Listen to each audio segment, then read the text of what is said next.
ตัวแทนของจังหวัดลำปางที่ได้จัดรายการมาทางสถานีวิทยุทางคลื่นสีขาวท่านอาจารย์พระมหานพดลสุวรรณเมธีนั้นเป็นหัวหน้าฝ่ายนะเป็นผอ.พระสงฆ์เผยแผ่พระพุทธศาสนาจังหวัดลำปางท่านอาจารย์เป็นพระธรรมกถึกเป็นผู้มีทรงคงความรู้ตึงตังโลกตึงตังธรรมเป็นพระวิปัสสนาจารย์เป็นพระที่มีผลงานทางด้านการอบรมต่างๆเนาะหน่วยงานองค์กรบอกว่าจะเป็นตั้งแต่ละอ่อนน้อยๆตั้งแต่อนุบาลมาสถาญาติโยมส่วนใหญ่ก็จะได้นิมนต์ครูบาอาจารย์ท่านอาจารย์ไปให้ความรู้ให้อบรมลูกหลานให้อยู่ในศีลในธรรมเนาะตามหลักของพระพุทธศาสนาก็อยากจะให้ศรัทธาอีปล่อยแม่ได้มีโอกาสได้ฟังน้ำฟังธรรมจากท่านอาจารย์ผู้ทรงความรู้ที่เป็นที่เรื่องชื่อลือจาของตั้งจังหวัดลำปางมีงานใหญ่ๆนะศรัทธาญาติโยมทุกงานงานพระราชทานเพลิงศพกางานเป็นข้าราชการชั้นผู้ใหญ่การต่างๆเนี่ยส่วนใหญ่ก็ท่านอาจารย์จะได้รับนิมนต์ไปในวันสำคัญเนาะ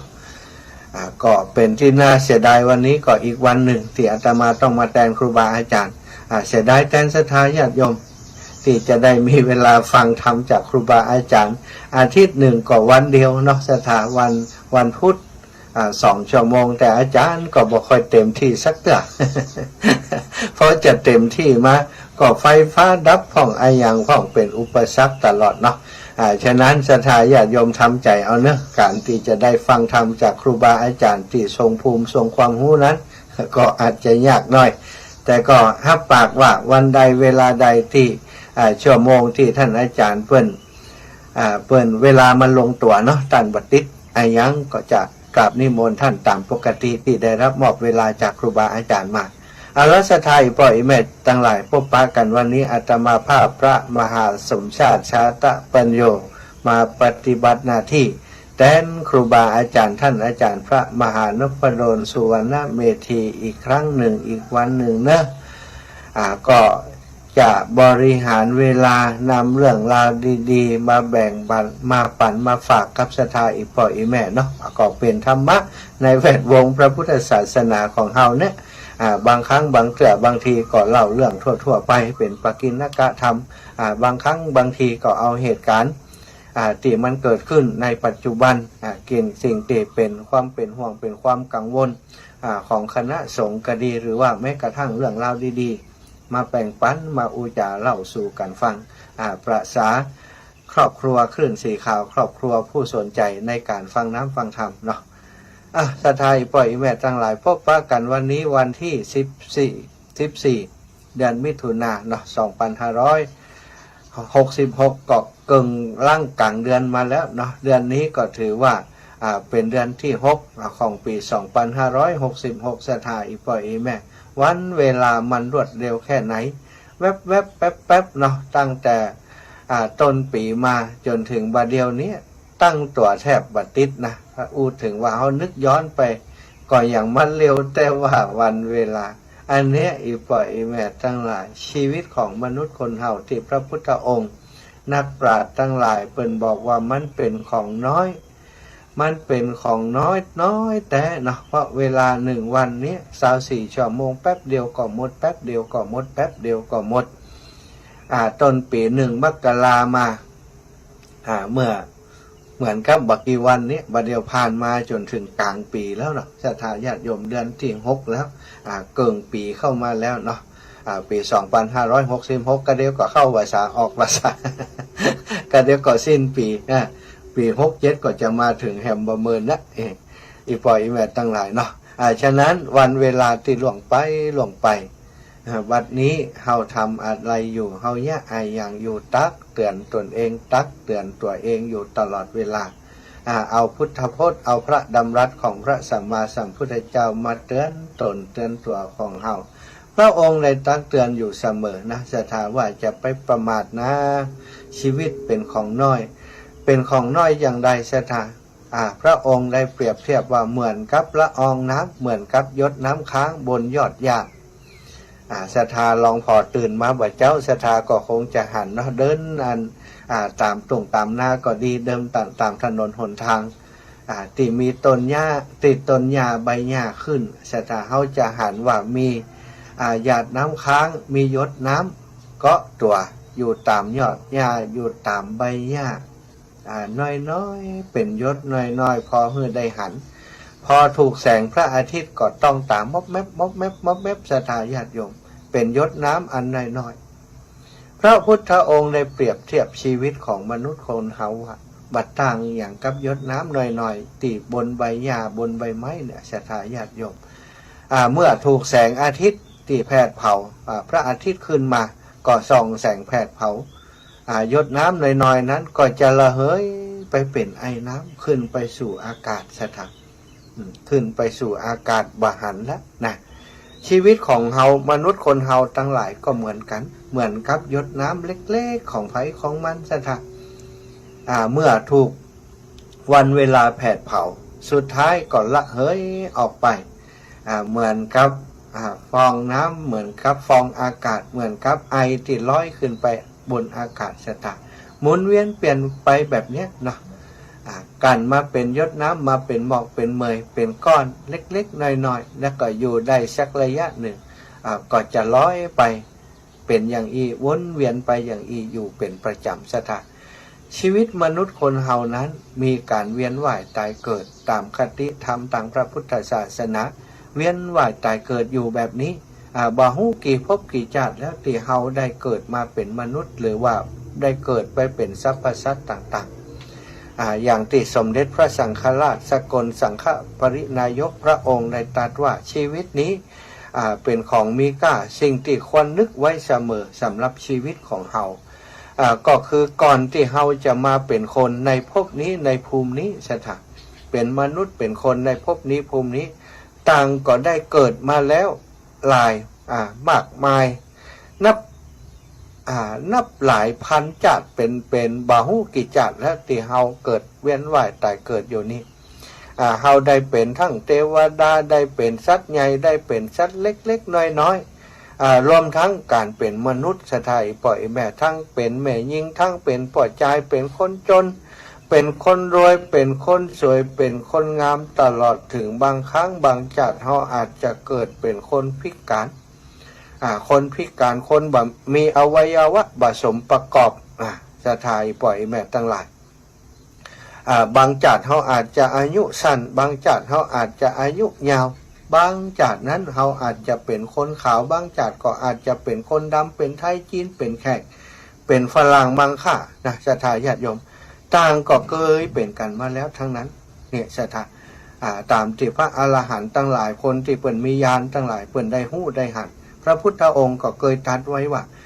คนหนึ่งมนุษย์คนหนึ่งเนี่ยหมู่สัตว์ทั้งหลายที่เกิดมาเนี่ยถ้าเอากระดูกมากองสุ่มกันไว้เนี่ยสถาผู้เขาสีเนรุนี่ก็ยังน้อยไปว่า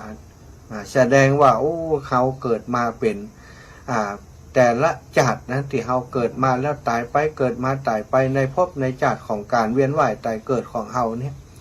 มันบอกว่ากี่ภพกี่จัดเนาะแม้กระทั่งการที่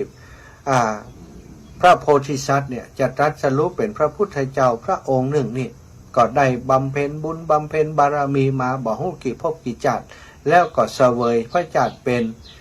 ผ่านมาทุกอันทุกชีวิตเนาะบ่ว่าจะเป็นสัตว์บ่ว่าจะเป็นคนเป็นสัตว์ต่างๆสถานเป็นสัตว์เล็กสัตว์น้อยแม้กระทั่งเป็นสัตว์เลื้อยคลานเนี่ยสถานก็ได้เกิดผ่านมากันหมดสถานปล่อยแบบทั้งหลายแม้ว่าเป็นคนที่ระลึกชาติได้สถานเฮานี่มันระลึกชาติกันบ่ได้เนาะคนที่ระลึกชาติได้ก็มีนะโอ้เปิดมาเล่าถึงการระลึกชาติบางคนนี้ระลึกชาติได้7-8ชาติที่ย้อนหลังออกไปชาตินั้นเกิดเป็นอย่างชาตินั้นเกิดเป็นอย่างชาตินั้นเกิดเป็นอย่างจนมาชาติสุดท้ายเกิดเป็นอย่างหลายๆคนที่เปิดระลึกชาติใดก็เอามาเล่าให้เฮาฟังก็ทำให้เกิดธรรมะสังเวชเกิดความสลดหดหู่ในใจ บางคนนี่จากคนที่สร้างบาปสร้างกรรมมานักศรัทธาญาติโยมบ่เชื่อเรื่องบุญมีจริงกุศลมีจริงบาปมีจริงเป็นคนลึกเป็นคนให้เป็นคนด้านพอได้เกิดตายไปตายไปเนี่ยปรากฏว่าไปหันในมรณะว่าคนทำบาปนั้นไปตกนรกเสวยวิบากอย่างไรพอดีว่าเขายังบาหมดอายุจะได้กลับมาเกิดจากกลายเป็นคนที่ว่าจากที่เชื่อเรื่องบุญเรื่องบาปเรื่องเวรเรื่องกรรมมากลับมาเป็นคนที่เชื่อเรื่องบุญเชื่อเรื่องบาปเรื่องการทำดีเรื่องการทำดีเรื่องการทำชั่วต่างๆว่ามีผลต่อชีวิตต่อจิตวิญญาณของเขาจริงมาปฏิบัติอย่างเคร่งครัดก็มีหลายท่านหลายคนศรัทธาญาติโยมบางพ่องก่อนระลึกชาติได้ก็มาเล่าเป็นเรื่องที่สลดหดหู่เคยถูกคนฆ่าเคยโกรธคือในอดีตชาติมาเป็นนักเลงเป็นคนที่ทำตัวบดีถูกเปิ่นอุ้มไปฆ่าศรัทธาเอาเขาบุ๊บเนาะบุ๊บแล้วเอาใส่ไต่ใส่ถุงยิงบ่เข้าแตงบ่เข้ายิงบ่ออกแตงบ่เข้าฆ่าอย่างใดก็บ่ตายเขาบุ๊บจนสลบไปศรัทธาแล้วก็เอาใส่ไต่ใส่นี่ตัวมันใหญ่อุ้มไปก็บ่แป้เขาลากไปศรัทธาหลักทะเล็ดแถ่ไปเพื่อจะเอาไปถ่วงน้ำเพราะว่าเนี่ยอย่างใดมันก็ตึงบ่ตายศรัทธาแตงก็บ่เข้ายิงก็บ่ออกเนี่ยนะจะเผาก็บ่ไหม้เนาะเป็นคนสมัยก่อนมีคาถาอาคมเขาก็เลยเอาใส่ไต่มัดปากเนี่ยลากไปว่าคนที่เปิ่นระลึกจัดได้ตอนจัดที่เปิ่นเป็นคนบดีนั้นเป็นนักเลงแล้วก็ถูกบุ๊บถูกฆ่านั้นเปิ่นก็อยู่ในไต่ในอย่างหันหู้ซึกตัวอยู่แต่ช่วยเหลือตัวเองบ่ได้หู้ซึกตัวอยู่ว่าถูกหลากไปแล้วก็คนที่อันหลากไปนั้นก็บ่ใจไผที่ไหนเป็นเปื้อนฝูงที่เคยคบหากันมาก่อนแล้วก็มาฮักหลังมารับจ้างฆ่าอู้กันว่าได้รับกะจ้างมาต่อใดอู้กันถึงวิธีที่จะฆ่าคนที่อยู่ในไต่หันจะยะอย่างใดจะปากันเอาไปที่ไหนคนที่อยู่ในไต่ช่วยเหลือตัวเองบ่ได้ซะท่าหู้ซึกหู้มดว่าเขาอู้กันว่าอย่างใดจนสุดท้ายที่ไปถึงท่านไปถึงสระน้ำเขาก็เอาไต่นั้นมัดก้อนหินใส่ซะท่ามัดก้อนหินใส่เอาไต่ไปถ่วงลงน้ำคนนั้นก็ถูกถ่วงลงไปพอเขาปักลักลงไปแหมแล้วก็เอาเจียกลงไปมัดตีในสระน้ำบุญศรัทธาเพื่อจะบ่ฮื้อคนที่อยู่ในใต้นั้นได้พุทธได้โผล่ขึ้นมาแล้วก็มาขอความช่วยเหลือจากคนทั้งหลายได้เขาหู้ว่ามันตายยากศรัทธาเขาเลยใช้วิธีแบบนั้นนะคนนี้พอตายพอถูกเขาเอาไปถ่วงน้ำแล้วเอาไปลงไปในน้ำแล้วไปมัดอย่างอันศรัทธาก็อยู่ในใต้จะช่วยเหลือตัวเองอย่างได้ศรัทธาก็ระลึกถึงสิ่งที่ตัวเองได้ทำสิ่งบดีมาเนาะได้ทำความชั่วได้ฆ่าคนมากันนัดฆ่าสัตว์มากันหลายก็นึกได้ว่าอันนี้เป็นวิบากกรรมที่เฮาเคยทำมาลู่นี่เฮาก็เคยฆ่าเขาแบบนี้เคยปาเขาไปถ่วงน้ำแบบนี้สุดท้ายเฮาก็โดนแบบนี้เนาะคณะที่โดนนั้นเขาเอาไปฆ่านั้นศรัทธามันเป็นความทุกข์ทรมานแกบอกว่าได้ สัมผัสถึงความทุกข์ความทรมานของคนที่โดนฆ่าแล้วก็บ่สามารถจะช่วยตัวเองได้เนี่ยมันนึกย้อนไปถึงเวรถึงกรรมที่ตัวเองเคยสร้างเคยทำมาคงจะไปเสวยวิบากแห่งเมินนานอยู่คณะที่ร่างกายเนาะจิตวิญญาณที่ถูกฆ่านั้นศรัทธาญาติโยมถูกถ่วงน้ำนั้นจิตวิญญาณพอร่างกายนั้นมันตายแล้วเนาะร่างกายนั้นตายไปแล้วบ่มีลมหายใจแล้วเนาะอยู่ใต้น้ำพุ่นแล้วจิตวิญญาณของคนนั้นก็ลุดลอยออกจากร่างมาลุดลอยออกจากร่างมาลอยขึ้นมาในเหนือน้ำก่อหู้สถานที่ที่ตัวเองโดนฆ่านั้นบักไก่จากงานหมู่บ้านที่ตัวเองอยู่แต่ประการใดวิญญาณก็เลยล่องลอยไปถึงบ้านตัวเก่า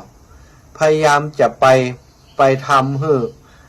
ภรรยาคนในบ้านนี้ได้รู้ว่าคณะนี้ตัวเองนั้นตายไปแล้วนะตัวเองนั้นตายไปแล้วถูกฆ่าไปแล้วเพื่อจะให้ภรรยาและญาติพี่น้องได้ไปงมไปเอาศพมาทำการชาปนกิจตามหลักในพุทธศาสนาก็ไปพยายามจะไปบอกเขาบ้านเฮาก็ว่าไปหลอกเนาะไปซอยเก้าไม่ก็ได้วะสถาน เขามาเล่าให้ฟังไปซอยเก้าไม่ก็ได้ซอยเขย่าอย่างใดคนก็บอกฮู้ว่าไปต่อยปก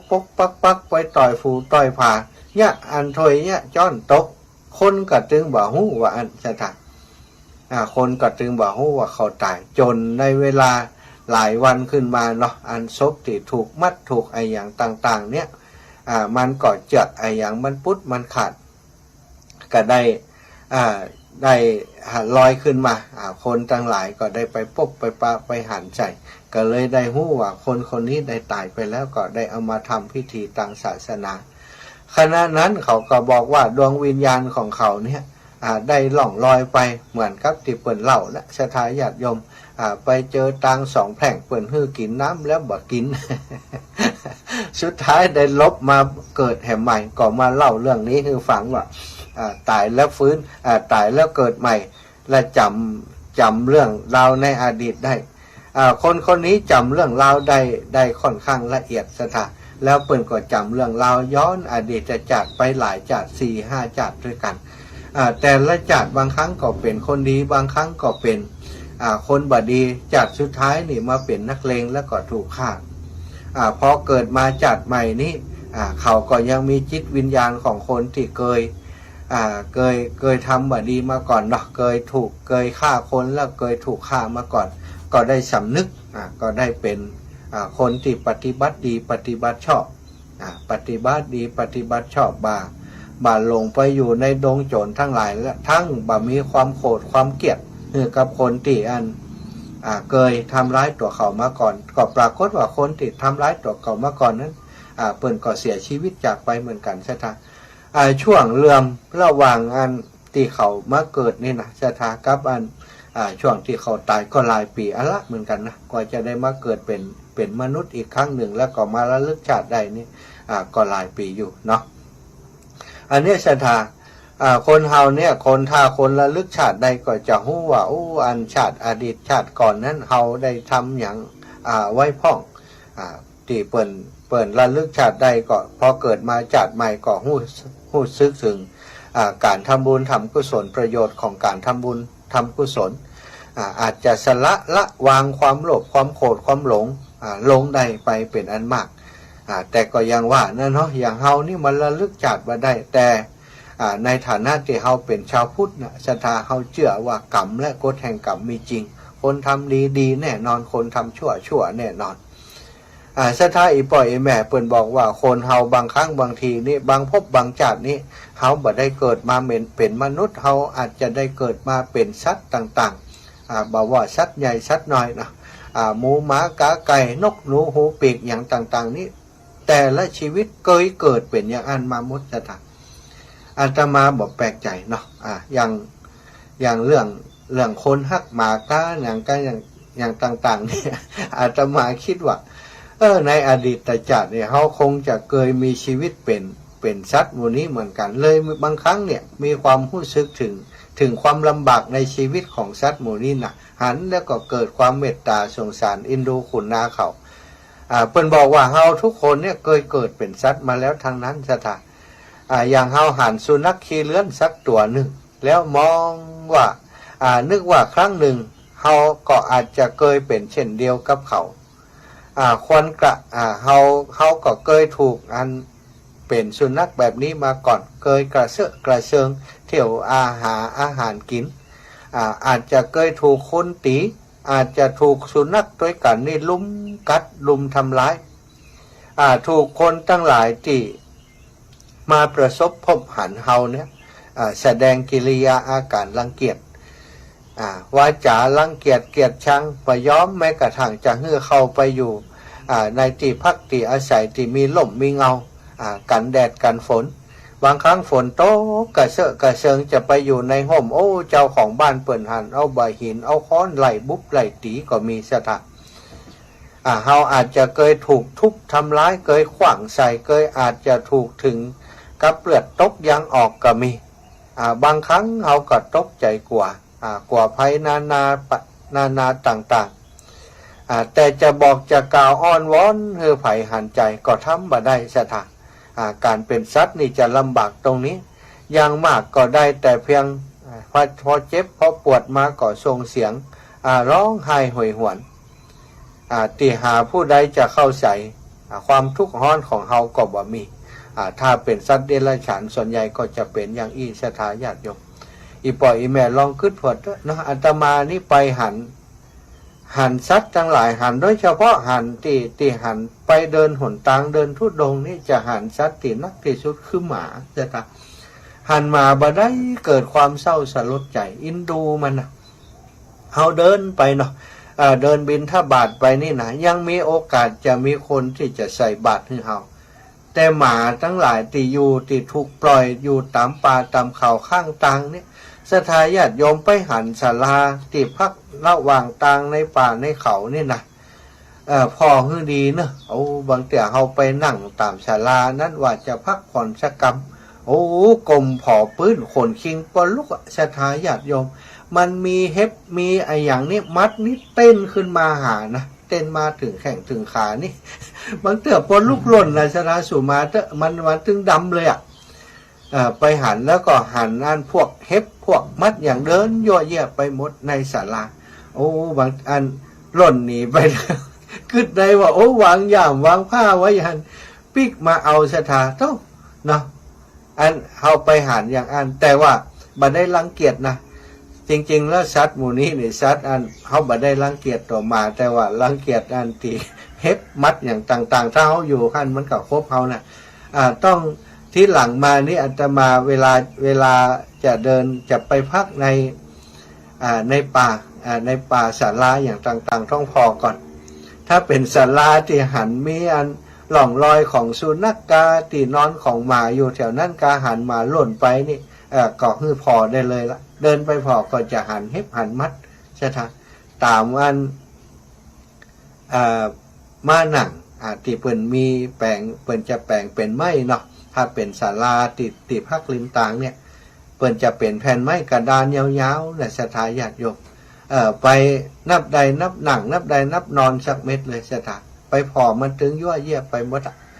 มีตึงเฮ็บตึงมัดเฮ็บใหญ่เฮ็บน้อยไต่กันยั่วเยี่ยไปหมดแสดงว่าแถวนั้นเนี่ยมีน้องหมาเปิ่นมาอาศัยอยู่เยอะเขาอยู่ด้วยความยากลำบากนะสถาญาติโยมบางหูว่าไผจะผ่านไปผ่านมาเปิ่นจะจอดรถเอาอาหารมาให้พ่อก็อยู่กันไปอย่างนั้นอาศัยเก็บกินอาหารที่เปิ่นจงลงตามข้างต่างพอเปิ่นจงลงมาก็ได้กินเปิ่นเอาบางเจ้าเปิ่นมาพักมาอยู่แถวนั้นเปิ่นมากินข้าวกินปลาเปิ่นก็เอาอาหารเศษอาหารทิ้งไว้ก็จะได้กินตามนั้นจะสังเกตหันมาหมาที่อยู่ตามถนนหนต่างๆนี้สถาญาติโยมพร้อมก็ลองกองแกงเนาะพร้อมบางตัวก็มันอยู่กันหลายตัวบางตัวก็อ้วนบางตัวก็ผอมคนติดตัวติดบาแปลงแห้งน้อยนั้นสู้เขาบ่ได้ก็บ่ค่อยได้กินอย่างก็จะพร้อมซะท่าหันแล้วเป็นติดดีน่าสังเวชอาตมาเดินทุดงไปเนี่ยซะท่า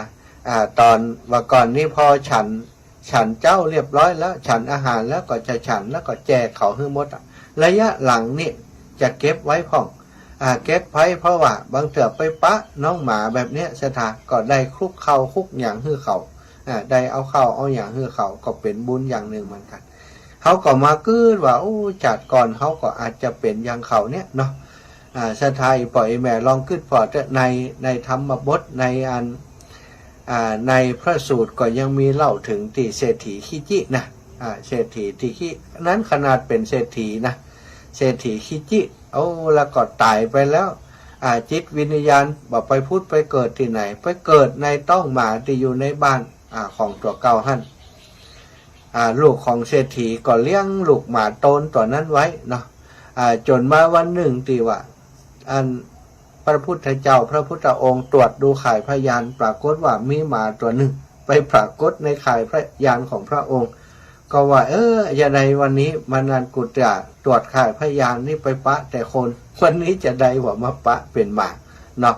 ก็เลยตรวจพินิจพิจารณาไปก็ได้หู้ทราบว่าโอ้หมาตัวนี้ไม่ใช่หมาธรรมดาแล้วนี่อดีตนี้เป็นป่อเศรษฐีนี่เขาเป็นป่อเศรษฐีขี้จิพอตายไปแล้วเกิดในต้องหมามาเป็นหมาอยู่ในเรือนของตัวเก่าเนี่ยโอ้เป็นหมามาหลายเดือนหลายปีแล้วนี่เนาะพอได้ผ่านเหตุการณ์อย่างนั้นก็เลยวันนั้นได้เสด็จไปบิณฑบาตที่หน้าบ้านของลูกของท่านเศรษฐีนั้นไปยืนอยู่หน้าบ้านลูกเศรษฐีนั้นลูกเศรษฐีหันพระพุทธเจ้ามาบิณฑบาตที่หน้าบ้านก็เลยได้กราบนิมนต์พระองค์เข้าไปฉันภัตตาหารที่ในบ้านของตัวเองเมื่อไปถึงแล้วพระพุทธเจ้าก่อนจะฉันภัตตาหารก่อนจะอนุโมทนาก็ได้ถามลูกเศรษฐีว่าท่านฮู้ก่อว่าอันหมาตัวนี้เป็นอย่างกับท่านลูกเศรษฐีก็บอกว่าบอกฮู้พระเจ้าข่ายพระพุทธองค์ก็เลยบอกให้ลูกเศรษฐีคนนั้นว่าหมาตัวนี้คือบิดาของท่านคือท่านเศรษฐีผู้เป็นบิดาของท่านโอ้ท่านเศรษฐีผู้เป็นลูกนั้นพอได้ฟังอย่างอันก็นึกตำนี้พระพุทธองค์ในใจว่าพระพุทธเจ้ามาว่าอย่างอี้ได้อย่างไร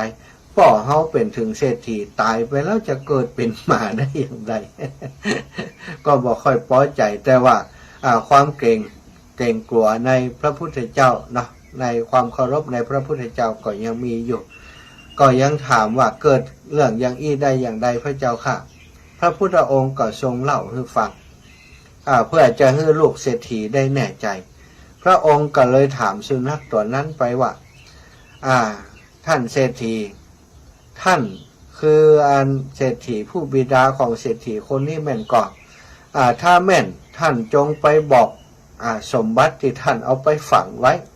สมบัติทั้งหลายที่ท่านเอาไปฝังไว้มีที่ไหนพ่องที่อยู่ในบ้านแห่งนี้มาตัวนั้นเนาะเมื่อพระพุทธเจ้าฮู้ว่าพระพุทธเจ้าฮู้ว่าตัวเป็นไผ่มาเกิดแล้วก็เลยได้นำลูกเศรษฐีนั้นไปขุมทรัพย์ที่ตัวเองได้ฝังเอาไว้ปรากฏว่าที่ก่อนที่เศรษฐีนี้จะตายศรัทธาญาติโยมได้เป็นห่วงว่าทรัพย์สินของตัวเก่าจะถูกลูกหลานใจสอยจนหมดจนเสี่ยงเนาะก็เลยลักเอาไปซ่อนไว้เอาไปฝังไว้บ่ฮู้กี่ตีในบ้านหันก็เป็นที่น่าแปลกเหมือนกันลูกเศรษฐีก็ว่าตอนนั้นป่อมีชีวิตอยู่เนี่ยก็มีทรัพย์สินจัดนักพอเปิ่นตายไปเอาทรัพย์สินมาตรวจสอบพอจะได้มีบ่นักเมื่อเป็นอย่างเมื่ออันมาที่เป็นท่านเศรษฐีมาเกิดนั้นปาไปพอขุมทรัพย์ตั้งหลายก็ให้คนใจตั้งหลายคุดลงไปพอปรากฏว่าเจอแท้สถานไปมงใดก็เจอไปมงใดก็เจอก็เลยเชื่อกรรมที่พระพุทธเจ้าได้บอกไปพระพุทธองค์ก็ได้ตรัสบอกให้ลูกเศรษฐีว่าสาเหตุที่เป็นอย่างนี้เพราะว่าเศรษฐีผู้บิดาของท่านนี้เป็นผู้ที่บ่เข้าใจในการบริหารทรัพย์สินเป็นคนที่บ่ชอบฮื้อตานเป็นคนที่บ่สนใจเรื่องการสั่งสมบุญญาบารมีเพื่อจะไปสู่ภพภูมิต่างหากเลยทำให้เป็นคนที่ห่วงสมบัติพัสถานต่างๆจิตวิญญาณเลยไปเกิดในภพภูมิที่ดี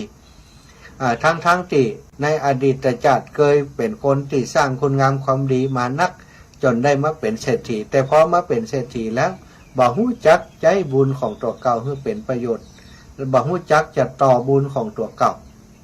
เลยกลายเป็นว่าทรัพย์สมบัติที่หามาได้นั้นมาเป็นบ่วงทำให้ตัวเก่าไปตกอยู่ในอบายภูมิไปตกอยู่ในเพศหรือว่ากำเนิดของเดรัจฉานสถานจะปากก็ปากบ่ได้จะบอกก็บอกบ่ได้จะบอกลูกว่านี่ป่อนะมาเกิดเป็นหมาก็บอกบ่ได้สถานถ้าบ่ได้อาศัยบารมีธรรมของพระพุทธเจ้าด้วยอิทธิฤทธิ์ของพระพุทธเจ้าก็คงบ่สามารถจะเปิดเผยเรื่องนี้ได้เนี่ยสถานปล่อยแม่เฮาก็บ่แน่เหมือนกันว่าชาติก่อนอดีตชาติเฮาเกิดมาเป็นอย่างกันพ้องเขาจะเกิดมาเป็นสัตว์จริงหิ่งห้อยหรือว่าเขาอาจจะเกิดมาเป็นพี่เป็นน้องเป็นพ่อเป็นแม่กันมาก่อน บัจเจแน่ทั้งนั้นศรัทธาญาติโยมบางพ่องบางคนอาจจะไปเกิดเมืองฝรั่งวะนะโอ้เฮามาเกิดจากนี้เฮายังโอ้ฝรั่งบัดจังโอ้มันคนละจาดกันแล้วเนาะ จาดที่เป็นฝรั่งมันก็จบไปที่เมืองฝรั่งเนาะจิตวิญญาณของมนุษย์คนเฮามันล่องลอยอยู่อย่างเงี้ยศรัทธาไปตามภพภูมิของตัวเองตราบใดที่เฮายังบ่จบโรงเรียนคือยังบ่จบวิชานิพพานนี้เขาก็จะต้องเวียนว่ายตายเกิดอย่างอีกบางครั้งก็จะเกิดมาเป็นมนุษย์บางครั้งก็จะอาจจะเกิดไปเป็นสัตว์บางครั้งก็อาจจะเกิดเป็นเทวดาเพราะฉะนั้นถ้าเรารู้ว่าเราจะต้องเวียนว่ายตายเกิดอย่างอีกสิ่งที่จำเป็นสิ่งที่สำคัญก็คือการที่เราจะต้องบ่ประมาทศรัทธาญาติโยมต้องหมั่นสั่งสมบุญกุศลเพื่อจะให้ตัวของเฮานี้ได้ไปเกิดในภพภูมิที่ดีได้มีโอกาสสร้างบุญญาบารมีโดยเฉพาะการเกิดในอัตภาพของความเป็นมนุษย์นั้นพระพุทธองค์ได้ตรัสว่าเป็นอัตภาพ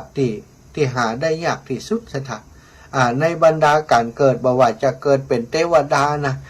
การเกิดเป็นเทวดาสร้างคุณงามความดีรักษาศีล5อย่างบริสุทธิ์นี่สถานทำบุญทำกุศลตลอดก็ได้ไปเป็นเทวดาแล้วแต่ว่าการที่คนที่ไปเป็นเทวดาแล้วจะได้กลับมาเกิดเป็นมนุษย์นั้นก็ยังบัดแน่เตือนนะเทวดาบางครั้งนี่ถ้าจิตตกหรือว่าถ้าติจุติไปเกิดในต้องสัตว์แถมก็อาจจะเป็นสัตว์แม้กระทั่งพระโพธิสัตว์เนี่ยศรัทธาญาติโยมอนิยตาโพธิสัตว์เนี่ยตียังบ่ได้เป็นนิยตาโพธิสัตว์กำเตือยังบ่เที่ยงแท้ว่าจะเป็นพระพุทธเจ้ากำเตือเนี่ยแต่บำเพ็ญบารมีเป็นพระโพธิสัตว์เนี่ย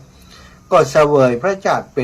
ป็นสัตว์ต่างๆบ่ฮู้กี่ชนิดนะศรัทธาอีปออีแม่ทั้งหลายจากเทวดาลงมาเกิดเป็นสัตว์เนี่ยแม้กระทั่งอันเป็นเทวดาผู้มีศักย์ใหญ่บนสวรรค์ชั้นฟ้าสุดท้ายพอสิ้นบุญจากเทวดาก็ลงมาเกิดเป็นมนุษย์ก็มีนะเป็นมนุษย์ก็มีหรือว่าแม้กระทั่งเกิดมาเป็นเดรัจฉานก็มีบ่แน่เสมอไปแต่ว่าการที่ได้อัตภาพเป็นมนุษย์นั้นถือว่าเป็นกำเนิดที่ประเสริฐที่สุดแต่คนส่วนใหญ่เนาะศรัทธาญาติโยมยังบ่สำนึกถึงว่าสิ่งที่ตัวเองได้เกิดมาเป็นมนุษย์ว่าเป็นอัตภาพที่ดีที่สุดเนี่ย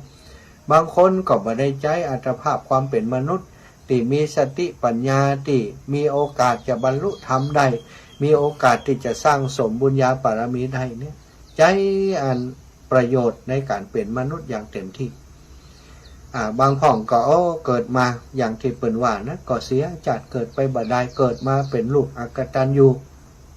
เป็นคนที่บ่ดีเป็นคนที่สร้างแต่เวรแต่กรรมฮือกับตัวเก่าเป็นลูกก็เป็นลูกเต้าติเนรคุณทำลายชีวิตของพ่อแม่หรือว่าทำให้พ่อแม่เดือดร้อนไปเป็นสามีก็เป็นสามีที่บ่ดีทำให้ภรรยาเดือดร้อนไปเป็นป่อก็เป็นป่อที่บ่ดีข่มเหงรังแกลูกไปเป็นน้องเป็นปีก็เป็นน้องเป็นปีที่บ่ดีเอาง่ายๆว่าเป็นคนบ่ดีก็เท่ากับว่าจากที่เกิดมาเป็นมนุษย์นั้นขาดทุนซะทั้งขาดทุนก็คือบ่ได้กำไรหยังในการเกิดไปบ่พอนี่กลับไปเกิดเป็นในอบายนรกกับภูมิเปรตวิสัยไปเป็นสัตว์เดรัจฉานไปแหมโตกมรณกมกใหม่ไปแหม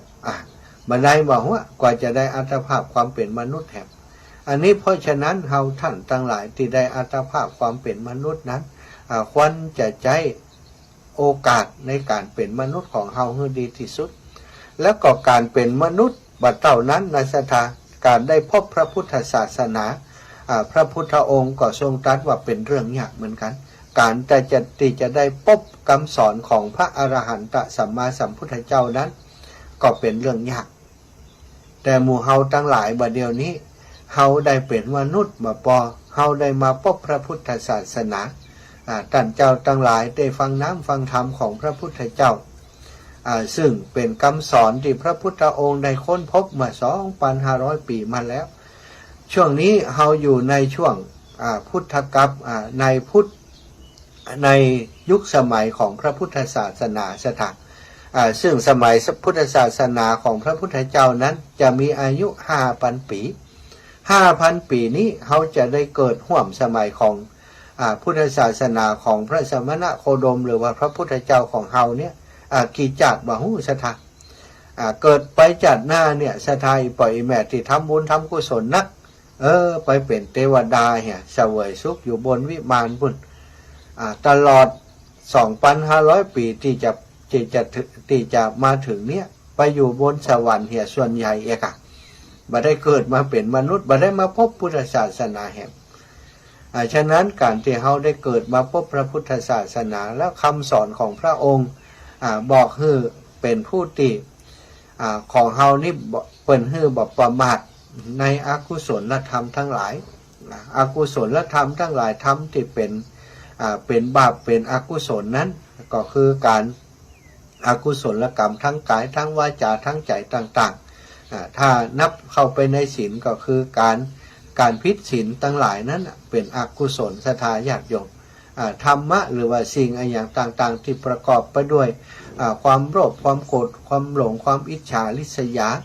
ต่างๆเหล่านี้นะถ้าเฮากระทำกรรมต่างๆด้วยความโลภความโกรธความหลงนั้นก็จะทำให้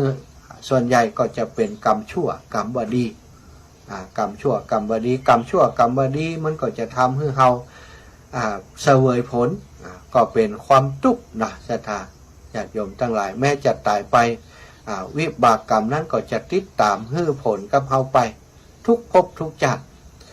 พระพุทธองค์จึงห้ามว่ากรรมดำจะไปยะเหี่ยเลยดีกว่าเหมือนกับการที่เฮาถ้าเฮาต้องการเนื้อตัวให้สะอาดเฮาก็ต้องอาบน้ำบริสุทธิ์จะไปเอาน้ำขี้เปอะขี้โปงขี้ตมทั้งหลายมาอาบตัวเก่าเฮาเอาน้ำขี้เปอะขี้ตมมาอาบตัวเก่าน้ำที่มันสกปรกมาอาบตัวก็ลังแต่จะทำให้ตัวเฮานี่สกปรกนักเข้าไปฉะนั้นคนทั้งหลายนี่มนุษย์หมู่เฮาทั้งหลายนี่ควรจะมีจิตใจที่เมตตากรุณาทำตัวเก่าให้ห่างจากกรรมบดีทั้งหลายสั่งสมแต่กรรมอันเป็นคุณงามความดีก็เอาลักของศีลของพระพุทธเจ้าเนี่ยมาเป็นลักอีปออีแม่ทั้งหลายอยากไปสวรรค์ก็รักษาศีล 5ให้บริบูรณ์รักษาศีล 5ให้บริบูรณ์บ่ฆ่าสัตว์บ่ลักทรัพย์บ่พูดผิดลูกพิษเมียไผ่บ่พูดปดมดเท็จบ่ดื่มสุราเมลัยแค่นี้ก็ทำให้เฮาไปสู่สวรรค์แล้วคนจะมีความสุขได้เนาะสีเลนะสุขติงยันติมีความสุขในความเป็นมนุษย์ใดก็เพราะศีลสีเลนะโภคสัมปทาจะมั่งมีพวกขทรัพย์ใดก็เพราะศีลสีเลนะนิพพุติงยันติแม้กระทั่งคนที่จะไปสู่นิพพานได้ก็ต้องรักษาศีลให้บริสุทธิ์รักษาศีลให้ดีเนาะอันนี้ก็อูจากันในเรื่องสารธรรมของยามค่ำยามแรงนี้ชีวิตเป็นของน้อยจะถักเมื่อเราได้เกิดมาเป็นมนุษย์แล้วก็รักษาคุณงามความดีจะไปให้มันขาดทุนให้มีกำไรนักๆเนอะถ้าเขามีกำไรนักก็เหมือนกับปอกก้าปอกขายเนี่ยค่ะเกิดมาจากหนึ่งมันคุ้มไปถึงจัดต่อไปสร้างบุญสร้างกุศลต่อไปได้เกิดได้เป็นในสวรรค์เกิดในวิมานที่ดีได้สร้างบุญสร้างกุศลให้กับโลกใบนี้เขาก็จะมีบุญกุศลติดตัวของเขาไปสู่ภพภูมิที่ดีตลอดจนว่าไปถึงสู่มรรคผลนิพพานในที่สุดนะมรรคผลนิพพานจะมีได้แก่คนดีเท่านั้นสถานคนที่ปฏิบัติดีปฏิบัติชอบเริ่มจากศีลไปฝึกฝนตัวเองให้ห่างไกลจากกิเลสตัณหาต่างๆให้ห่างไกลจากกิเลสตัณหาต่างๆด้วยการควบคุมจิตใจของตัวเก่าของเฮาซึ่งสุดท้ายเขาก็จะได้เสวยผลที่ดีในอนาคตเนาะเอาละศรัทธาญาติโยมในชั่วโมงแรกต้นชั่วโมงนี้ก็ได้นำสารธรรมมาจาก 17:47 นาทีต่อจากนี้ก็จะแบ่งปันเวลาให้ศรัทธาอีปออีแม่ที่ฟังรายการอยู่ในขณะนี้โทรมาจากกันเนาะในชั่วโมงที่2ก็จะจากันถึงเรื่องของกิจกรรมที่ครูบาอาจารย์ในเครือข่ายคลื่นสีขาวและครูบาอาจารย์ของ 106.50 เมกะเฮิรตซ์พระสงฆ์นักเผยแผ่พระพุทธศาสนาจังหวัดลำปางในนามเครือข่าย คลื่น106.50 เมกะเฮิรตซ์ที่จะจัดกิจกรรมเกี่ยวกับการหล่อเทียนพรรษาก็จะเอาเรื่องราวต่างๆมามาจามาบอกมากล่าวกับสถานต่อไปแล้วชั่วโมงนี้ไฟสะดวกไฟว่างพอดีมีจังหวะที่จะโทรมามาสอบถามเรื่องการหล่อเทียนก็ได้หรือว่าจะแสดงความคิดเห็นในเรื่องราวที่อาตมาได้ได้จ่าผ่านไปนั้นก็เจริญพรได้เลย0808844173เนอะ0808844173โทรมามามาจากันได้เลย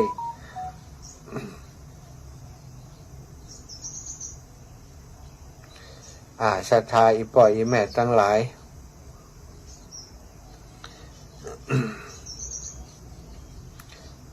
0808844173เนอะศรัทธาอีป่ออีแม่ทั้งหลาย0808844173เนาะโทรมามา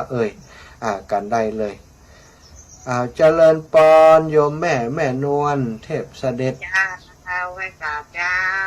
จ้าไปเก็บเมียงได้แล้วกาวันนี้ไปคนรออันโดยนะเทลานวิหารเจ้าเริ่มต้นแล้วกาแม่เจ้าวันนี้ฝรั่งคนมาละคนไปกรุงเทพได้หลายวันเนาะวันนั้นเปิ่นกับไปดอยนางแก้วรู้เจ้าไม่ประหารเนาะเนี่ยคนโอปอนะลูกดอยนางแก้วก็ไปกรุงเทพแล้วปิกมาแล้วเนาะมาละดีแล้วท่านไปกับเสียงยังในช่วงนี้ฝนตกนะวันเดียวได้ก็ตกเสื้อเลยเนี่ยเจ้าแม่ถึงเรื่องมานี่ก็น่ายังดูสงสารนะแม่เรื่องนี่ก็มาอยู่ไปคนเดียวน่ะเจ้าแม่แม่ก็ได้เอามาเลี้ยงงั้นดึงมาอยู่เพื่อเขามาบุญของเขานะบุญของเขามันมีความผูกพันกันมาก่อนมันหู้ติปลอดภัยลูกมันปากบ่ได้ไม่เป็นภัยบ่หัวแม่บ้านหลังใดถ้ามีแนวมาหามาสู่นี่ดีแน่กันเนาะแต่แม่ไม่ได้มาเลี้ยงสักเสือมันดึงมามันมาโดยชะตาหน้าบุญของมันของเขาติเคยผูกพันกันไหมตายไปแล้วจะว่าบ่เลี้ยงละไอ้นะมันก็มาอยู่ถ้ากึดสักเม็ดมันถ้าเขาไปผูกมัดอย่างอันมันเกิดถ้ามันมีมาเมื่อก่อนถ้ามันนี่มันถึงนี่นั่นละแม่นี่ของตลอดนะแม่แบบเคยละเคยขวางนะบ้านกับหอยทางเนี่ยก็เข้าไปคือนะดีแล้วจิตใจเมตตาเนาะเจ้าสาธุขอบคุณแม่นะเจ้าเป็นกำลังใจคือน้องเนอะเจ้าอีแม่สาธุไปหาพี่น้องลำปางก่อนเนอะโยมแม่น้อยอุตุดีบ้านไห่นาน้อยเจ้าแม่ฟังอยู่เนอะเพราะว่าเป็นไข้ที่พระอาจารย์เจ้าถ้ามันดีให้น้องมันใครก่อนสิจะไปงานตุนเนาะใครวัดใหญ่แม่เป็นจะไปเจ้าเจ้าเดี๋ยวมันก็หายกันเดี๋ยวก็หายอีแม่มาเดี๋ยวมันก็ไข้วัดธรรมดานั่นน่ะเนาะไข้วัดนำเด็กก็กินยาไม่นอนฝังนี่นะเจ้าแม่เจ้ามันเป็นก้อนเดี๋ยวมันเถอะเจ้าดีแล้วน้ำน้อยหายเจ้าแม่ก็จะไปคนไปตีรถเลี้ยงเด้อเจ้าป้ากันเนาะแม่เนาะฝากอีแม่เป็นสะพานบุญให้จิมจดชื่อเขาไว้จิมเนอะเจ้าแม่จะชวนเขาเจ้าสาธุเจ้าแม่เจริญปอนแม่วิบุญสว่างวันไปสาเจ้าตุลงมหาเจ้าแม่วิบุญเจ้าวันนี้ยังมาออกเจ้าวันนี้แทนท่านอาจารย์นะแม่แทนท่านอาจารย์พระมหานพดลสุวรรณเมธีใช่18ถึง20 นาฬิกาน่ะท่านอาจารย์ได้วันนี้นะเจ้าได้เมินฝนกำลังตกปล่อยๆแต่ตั้งเชียงใหม่พี่นะตั้งสนใจนะเจ้าแม่ไปงานศพนะเมื่อไว้วัดแม่ทุกเจ้านะกะพ่อทุกเจ้าตายวัดอย่างแม่วัดไม่แก้หลวงพี่ตำบลหนองจอกอ่ะเจ้าแม่เขานี่เป็นตำบลหนองทรายเจ้าแม่มาฟังท่านนะมันดึงบทก้ายเฮ้ยม่วนดีเป็นเพียบ8 โมงเมื่อกะมันถึง8 โมงนิ่มดีวันนี้ถึง4 ทุ่มที่มาสาวอยู่บนเวทีสาวเชื่อบนเวทีอย่างเขาแล้วมานั่นแหละท่านอาจารย์ว่าแต่ท่านนั้นเจ้าคุณวัดพระธาตุจอมตองกำอีวะ อ๋อ อาจจะ เนี่ย ยาว เจอเป็นอย่างนั้นบัดแล้วมันตัดออกอากาศนอกมาเอาที่อื่นมาหาแม่ตา เจ้าเอแม่เจ้า จ้าประเดี๋ยวนี้อยู่ไหนนี่ อยู่อันร้อยรอนี่เอแม่ อ๋ออยู่นี่มาได้กันนึกว่าอยู่ไกล อยู่นี่กันนี่ล่ะ นึกว่าอยู่ลำปางนี่เจ้าม างานศพ ตุ้ลุงอย่างตุ้ลุงยองบัดจัดกะ ตู้ลงงานเครื่องยังตั้งไปแล้วจ้ะแม่เครื่องนั้นเครื่องพร้อมเปิ่นรู้ คนบรรลุคองรู้เบีย เจ้าเจ้า เจ้าไม่ใช่กำลังใจนะเจ้า สาธุแม่บุญรักษาแม่แม่แม่อุ้ยบุญสว่างวันเจริญปอนพี่น้องบ้านไก่คนลำปางบ้านเฮาแม่คำปัน เว้นจ่าเจ้าเป็นครั้งอยู่เลย ฟังอยู่เนอะได้กินเฮ็ดทอบแล้วยัง ได้ถึงความยังอยู่แต่เนี่ยมีมันเขาแต่ละหาออกมีน้อยอยู่ต่อไปแต่ได้ก็น้อยก็น้อย นั่นบ้านเฮามันมีออกในการเจ้าเนาะ วันนี้แทนท่านอาจารย์18 นาฬิกาแม่6 โมงเนาะอาจารย์นพดลเนอะแม่ ไม่ไปกากนะไม่มาเปิดมาปะจะมีจับกันเนาะได้ยินเสียงแล้วจังที่ตัวคิดถึงเนาะ เจ้า ตอนนี้อยู่ไหนเจ้า อยู่อันร้อยรออยู่เนอะแม่เนอะวัดเหล่ามณฑาทิพย์มาร่วมงานศพของโยมแม่อุ้ยมาสิริปานี่นะ อ๋อคือแบบอุ้ยมาแม่อุ้ยมาสิริปาอันมาว่าจะไปฟังสวดเปิ่นโอ้อาจารย์เปิ่นอันฮือจัดรายการแตนตะคืนกดแตนวันที่กดแตนเห็นมั้ยออกรายการวันเนาะช่วงนี้พอดีอันตุลุงยองเครื่องเปิ่นลูกอีแม่คอมเปิ่นเสียนะวันนั้นแม่โทรไปหาเปิ่นเนี่ยเพราะว่าต้นงงเนาะถ้าได้ยินเสียงออกรายการจะได้สบายกับเจ้าก็เป็นอย่างก็อย่า